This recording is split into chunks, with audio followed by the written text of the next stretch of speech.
radio, video, internet, dimanapun berada. Urapi semua untuk mampu mendengar firman dengan baik, mengerti, percaya, yakin akan firman, bahkan mampu mempraktekkan firman-Mu dalam setiap hidup kami. Sehingga nyata pada siang ini firman dan Roh Kuduslah yang mendorong, mengarahkan doa penyembahan ini sampai di hadirat-Mu. Kami merasakan uluran tangan Tuhan mengubahkan, memuaskan, menolong kami. Berikan roh penyembahan, berikan kelembutan hati kepada kami semua Tuhan.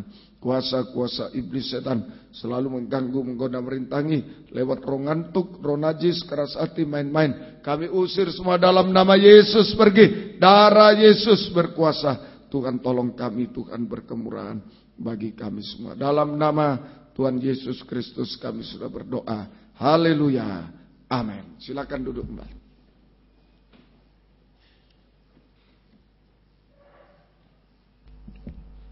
Salam sejahtera dalam kasih sayangnya Tuhan kita Yesus Kristus. Selamat siang. Selamat kita mendengarkan firman Tuhan. Biarlah damai sejahtera, bahagia dari Tuhan senantiasa dilimpahkan di tengah-tengah kita sekalian. Kita membaca di dalam Injil Matius pasal yang ke-6 ayat yang ke-17. Injil Matius pasal yang ke-6 ayat yang ke-17. Matius pasal 6 ayat yang ke-17. Tetapi apabila engkau berpuasa, minyakilah kepalamu dan cucilah mukamu. Tetapi apabila engkau berpuasa, minyakilah kepalamu dan cucilah mukamu. Ini tanda puasa yang benar. Tanda puasa yang benar. Yang pertama, cucilah mukamu. Cucilah mukamu. Ini muka itu sama dengan hati. Wajah itu sama dengan hati.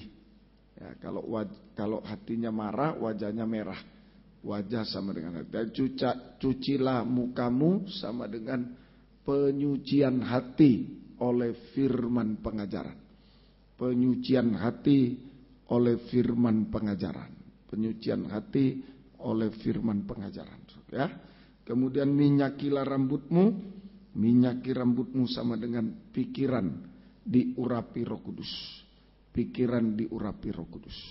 Jadi kalau digabungkan, berpuasa adalah memberikan kesempatan seluas-luasnya kepada firman pengajaran dalam urapan Roh Kudus untuk menyucikan hati dan pikiran kita. Jadi basuhlah mukamu, penyucian hati oleh firman pengajaran, minyakilah kepalamu, minyakilah kepalamu sama dengan pikiran diurapi Roh Kudus. Kalau digabung, berpuasa adalah memberikan kesempatan seluas-luasnya kepada firman dalam urapan Roh Kudus untuk menyucikan hati dan pikiran kita. Memberikan kesempatan seluas-luasnya kepada firman pengajaran dalam urapan Roh Kudus untuk menyucikan hati dan pikiran kita. Menyucikan hati dan pikiran kita. Markus 7 ayat yang ke-21. Injil Markus pasal yang ke-7. Injil Markus pasal yang ke-7 ayat 21. Markus pasal yang ke-7 ayat 21. Injil Markus pasal 7 ayat 21. Mari. Sebab dari dalam dari hati orang timbul segala pikiran jahat. Pikiran jahat itu, hati dan pikiran disucikan. Pikiran jahat, percabulan, pencurian, pembunuhan atau kebencian, perzinahan, keserakahan, kejahatan, kelicikan, hawa nafsu, iri hati, hujat, kesombongan, kebebalan. Semua hal-hal jahat ini timbul dari dalam dan menajiskan orang. Semua hal jahat ini timbul dari dalam dan menajiskan orang. Ya, dari dalam hati, pikiran timbul pikiran jahat, percabulan, pencurian, pembunuhan. Nah, ini lewat doa puasa kita memberi kesempatan seluas-luasnya firman pengajaran dalam urapan Roh Kudus, firman pengajaran dalam urapan Roh Kudus untuk menyucikan hati pikiran dari segala keinginan dosa ini, ya, segala keinginan dosa ini. So, ya, yaitu percabulan, pencurian, pembunuhan, kebencian, perjinaan, keserakahan, kejahatan, kelicikan, hawa nafsu, iri hati, hujat, kesombongan, kebebalan. Semua ini keinginan jahat dan najis yang ada di dalam hati. Lewat doa puasa ini biarlah ini disucikan semuanya. Nah, kalau sudah disucikan hati pikiran kita, maka kita lihat dalam Matius pasal yang kelima. Ini dalam berpuasa, minyakilah kepala, cucilah muka. Itu penyucian oleh firman dalam urapan Roh Kudus, penyucian hati pikiran dari hal-hal tadi. Markus 7, kalau sudah disucikan semua dari keinginan jahat dan najis itu. Matius 5 ayat 8. Berbahagialah orang yang suci hatinya. Berbahagialah orang yang suci hatinya. Karena mereka akan melihat Allah. Mereka akan melihat Allah. Jadi kalau hati pikiran disucikan dari keinginan jahat dan najis, maka kita bisa melihat Tuhan, melihat Allah. Melihat Allah sama dengan menyembah Tuhan. Kita bisa melihat Tuhan sama dengan menyembah Tuhan. Mari biarlah siang hari ini bersama-sama, biarlah kita berikan kesempatan firman dalam urapan Roh Kudus menyucikan hati pikiran kita dari keinginan jahat dan najis tadi. Sesudah disucikan maka kita bisa melihat Tuhan, bisa menyembah kepada Tuhan, bisa menyembah Tuhan. Jadi syarat penyembahan itu kesucian. Kalau hati pikiran suci, pasti bisa menyembah Tuhan. Kalau tidak suci ngantuk, kalau tidak suci capek. Menyembah itu capek. Tapi kalau suci, berbahagialah orang yang suci karena bisa melihat Tuhan. Melihat Tuhan itu berbahagia. Amin, saudaraku, berbahagia. Kalau kita menyembah Tuhan dalam kesucian, kita berbahagia. Enggak mungkin bosan, enggak mungkin ngantuk, enggak mungkin capek, enggak mungkin. Suatu kita malah berbahagia menyembah Tuhan. Tapi kalau menyembah itu rasanya bosan, rasanya terlalu lama, ini belum suci. Belum suci. Ada perkara-perkara di dalam hati pikiran, roh, keinginan jahat, keinginan najis yang masih disembunyikan. Itu mempengaruhi doa penyembahan, ngantuk betul. Capek, bosan betul. Tapi kalau kita menyembah dalam kesucian, kita gemar, kita berbahagia, kita gemar dalam menyembah Tuhan. Hasilnya sekarang kalau kita bisa memandang Tuhan, menyembah Tuhan siang ini dalam kesucian, hasilnya yang pertama Mazmur 17 ayat yang ke-15. Kitab Mazmur pasal yang ke-17, Mazmur pasal yang ke-17, Kitab Mazmur pasal yang ke-17 ayat yang ke-15. Mari. Tetapi aku dalam kebenaran akan kupandang wajahmu. Akan kupandang wajahmu, memandang Tuhan, memandang wajah Tuhan. Ini menyembah Tuhan. Terus, dan pada waktu bangun aku akan menjadi puas dengan rupamu. Ya, menjadi puas atau kenyang dengan rupamu. Dalam terjemahan lama itu kenyang, puas atau kenyang. Jadi ini memandang wajah Tuhan, menyembah Tuhan, melihat Tuhan, memandang wajah Tuhan, menyembah Tuhan dalam kesucian. Hasilnya yang pertama, kita menjadi kenyang atau puas. Artinya kita mengalami pemeliharaan Tuhan secara jasmani dan pemeliharaan Tuhan secara rohani. Puas, tidak kering. Tidak kering rohaninya, tidak bosan, tidak kering, puas, mengalami kepuasan. Kenyang itu secara jasmani. Ya, nomor satu, kita akan merasa puas atau kenyang.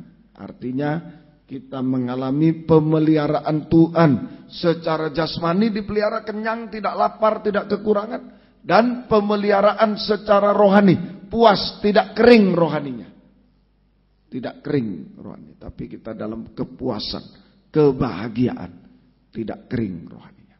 Ini nomor satu. Lalu kalau kita bisa memandang Tuhan dalam season yang kedua ini, kita pandang Dia sebagai gembala, Dia yang memelihara kita, memuaskan kita.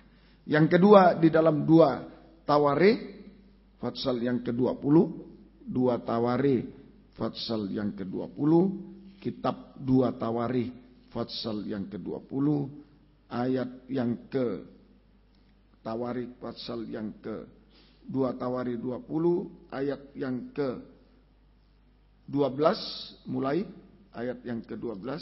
Mari. Ya Allah kami, tidakkah Engkau akan menghukum mereka? Ya Allah kami, tidakkah Engkau akan menghukum mereka?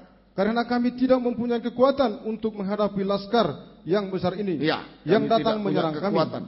Ya, kami tidak tahu apa yang harus kami lakukan. Ya, tidak punya kekuatan, tidak tahu apa yang harus dilakukan menghadapi laskar Bani Amon. Waktu itu Raja Yosafat secara jumlah kalah, tidak punya kekuatan, jalan keluar tidak bisa. Waduh, tidak ada jalan keluar.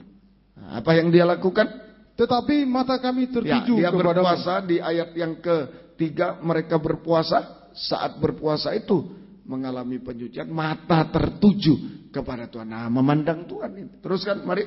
Sementara itu seluruh Yehuda, ayat yang ke-17, dalam peperangan ini tidak usah kamu bertempur, tidak usah kamu yang berperang. Terus, hai Yehuda dan Yerusalem, tinggallah berdiri di tempatmu dan lihatlah bagaimana Tuhan memberikan kemenangan kepadamu. Janganlah kamu takut dan terkejut. Majulah besok menghadapi mereka. Tuhan akan menyertai kamu. Tuhan akan menyertai kamu. Tuhan akan menyertai. 24. Ketika orang Yehuda tiba di tempat peninjauan di padang gurun, mereka menengok ke tempat laskar itu. Tampaklah semua telah menjadi bangkai berhantaran di tanah. Bangkai berhantaran di tanah. Tidak ada yang terluput. Nah, ini yang kedua. Hasilnya mata memandang Tuhan, menyembah Tuhan. Waktu itu Raja Yosafat menghadapi Bani Moab dan Amon yang banyak sekali. Kekuatan kalah, tidak tahu jalan keluar, tidak tahu jalan keluarnya gimana. Untunglah mereka berpuasa. Nah, saat berpuasa mengalami penyucian, mata tertuju pada Tuhan, menyembah Tuhan. Tuhan yang memberikan kemenangan. Jadi hasil kedua, Tuhan, kalau mata kita memandang Tuhan, kita mengalami kuasa kemenangan dari Tuhan. Kita mengalami kuasa kemenangan. Ya, Raja Yosafat tidak mempunyai kekuatan. Nah, ini keadaan Raja Yosafat. Pertama, tidak punya kekuatan, tidak berdaya. Mungkin siang ini kita tidak berdaya, tidak punya kekuatan menghadapi sesuatu. Ini keadaan Raja Yosafat. Pertama, tidak punya kekuatan, sama dengan tidak berdaya. Kedua, tidak tahu apa yang harus kami lakukan, jalan buntu. Tidak tahu apa yang harus dilakukan. Sama dengan jalan buntu, tidak punya kekuatan, jalan buntu. Nah, ini saja. Saat itu Raja Yosafat berpuasa, sehingga matanya hanya memandang Tuhan, maka Tuhan yang memberikan kemenangan. Tuhan yang memberikan kemenangan sama dengan Tuhan yang berperang ganti kita untuk memberikan kemenangan, menyelesaikan segala masalah kita sampai yang mustahil. Ini saja keadaan Raja Yosafat, tidak punya kekuatan, tidak berdaya. Keadaan kita sekarang, keadaan Raja Yosafat atau keadaan kita tidak mempunyai kekuatan sama dengan tidak berdaya. Tidak tahu apa yang harus kita lakukan, tidak tahu apa yang harus kami lakukan, sama dengan jalan buntu. Nah, saat itu kita harus berpuasa, mengalami penyucian, mata memandang Tuhan, menyembah Tuhan, maka Tuhan yang berperang ganti kita, Tuhan memberikan kemenangan, sama dengan menyelesaikan segala masalah yang sudah mustahil bagi kita. Nah, itu jalannya. Siswa-siswi Lempinal, calon siswa-siswi nanti saat dalam pekerjaan Tuhan menghadapi kesulitan, jalan buntu, tidak bisa berpuasa. Mata memandang Tuhan, disucikan hati, pikiran disucikan, angan-angan, keinginan jahat, keinginan najis itu, keinginan daging disucikan semua. Mata bisa memandang Tuhan, dan saat itu Tuhan yang berperang ganti kita. Tuhan yang berperang ganti kita. Tuhan memberikan kemenangan.